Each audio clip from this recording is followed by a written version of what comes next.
Just beautiful.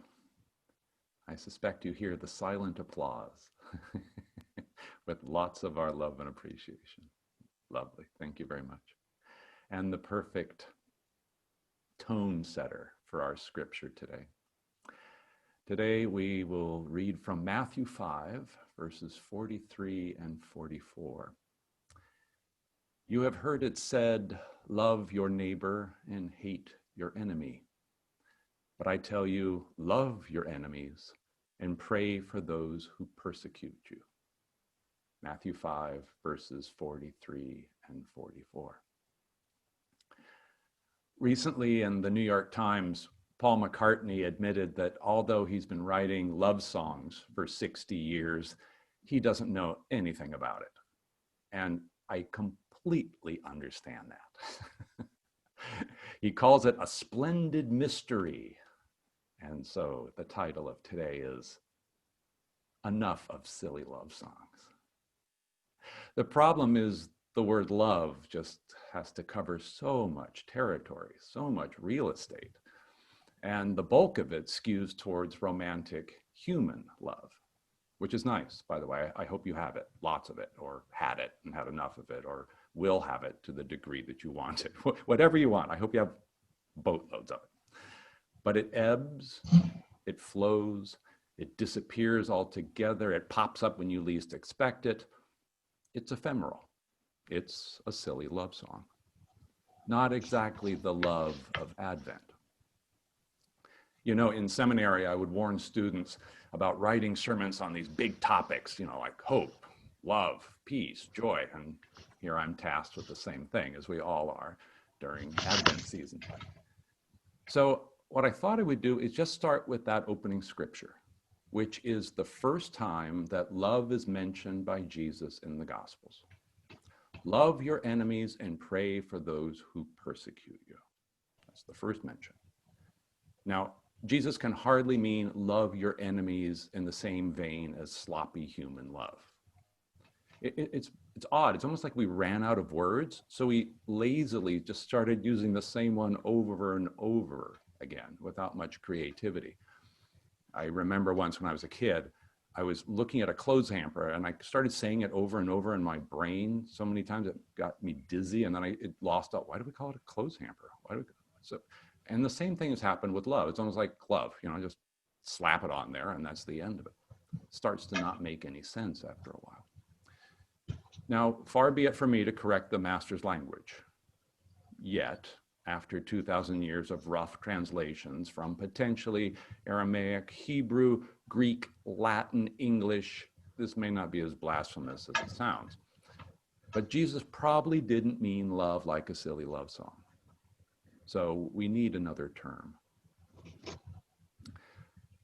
If we immediately dispense with the improbable synonyms of love, like a darling, a person, or affection, and jump to ones that are more akin to like and adore, we still get worship, fancy, appreciate, have care for, find irresistible, hold dear, be keen on. No, none of those work. No, fancy your enemies is just not right. The closest term I can think of that's closer in our more modern nomenclature is possibly compassion. This seems to have a connectivity without that emotional part, the ups and downs. And it also has a hint of respect. That would make the opening scripture, have compassion for your enemies. That's a little more appropriate, maybe even more feasible. It helps us separate behavior from worth and emphasizes our common humanity. We may never like somebody's behavior, and Lord knows we shouldn't condone it, but worth means that they are still a soul in progression, like we all are, and it's the essence of our ninth principle, that the door to reformation is never closed to any soul here or hereafter. Where love your enemy is just too far-fetched, particularly in these polarizing times, we can imagine eventually acknowledging the humanity of those we disagree with. Maybe. Sir Paul himself actually hints at a more ineffable perspective than beautifully crafted love songs. In that same interview, when asked where does the motivation come from, he says, I really don't know. It's a mystery. It just is. After 60 years, all he can say is, it just is. And then there's another interesting lesson. Later in the same interview, they half-jokingly asked if he's a hoarder, because apparently he has a lot of things around. And he corrects the interviewer very seriously, and he says, I'm a keeper. A keeper. That kind of has a nice metaphysical ring to it. So we can be compassion keepers, like holding space without judgment. And it makes us listen to what it is we're trying to be compassionate about. An active listener doesn't interrupt to fix the other with wisdom or advice or some kind of anecdote. Keeping compassion may be the most important idea of all in this time of pandemic. Compassion for those who are ill, for those who lost a loved one, those in solitude, those without work, those who are frightened and scared. So we don't have to fix or solve or work up to this feeling of love. In a way, it's actually harder, as Master Jesus might attest. It's keeping compassion for Advent and for all time. And of course, as metaphysicians, there's no external lesson without a profound interpersonal one either. The modern enemy is not usually an army or a ruthless king, as is often depicted in the Bible, but the enemy within.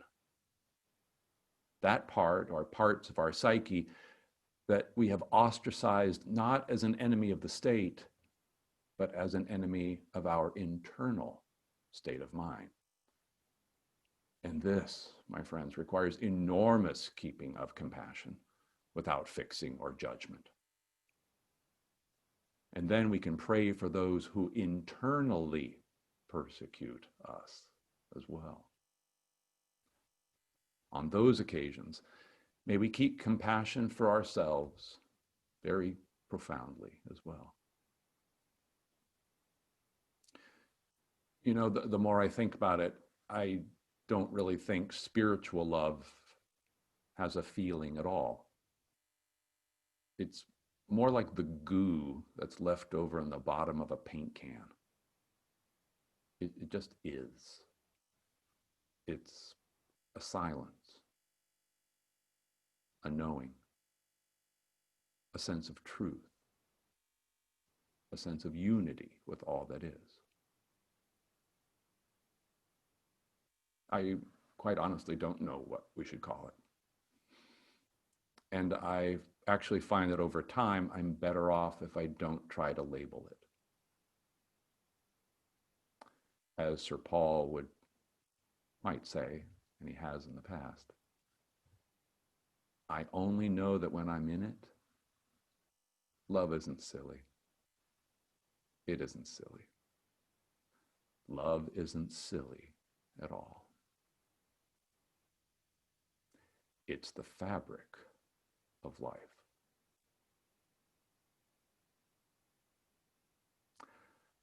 A merry, blessed, peaceful holiday season to all of you.